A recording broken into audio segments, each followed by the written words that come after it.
সম্মানিত সমাবেশ, আমাদের আজকের এই সমাবেশ প্রমাণ করে যে ছাত্র যুবকরা আজ তারা ন্যায় এবং ইনসাফের প্রতীক দাঁড়িপাল্লাকে বিজয়ী করার জন্য তারা সিদ্ধান্ত নিয়েছে। আমাদের আজকের এই সমাবেশ ছাত্র এবং যুবকদেরকে নিয়ে।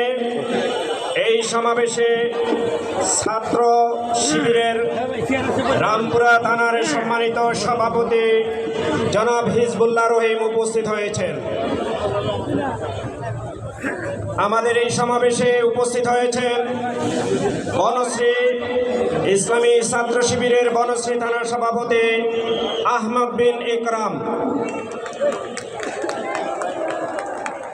আমাদের সমাবেশে উপস্থিত হয়েছেন বাংলাদেশ ইসলামী ছাত্র শিবির হাতিরঝিল থানার সভাপতি সাজ্জাদ হোসেন শিহাব।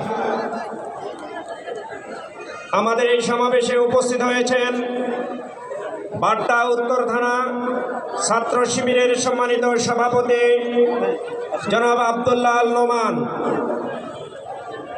সমাবেশে উপস্থিত হয়েছেন বাংলাদেশ ইসলামী ছাত্র শিবিরের বাটারা থানার সম্মানিত সভাপতি জনাব মামুনুর রশিদ পণ্ডিত।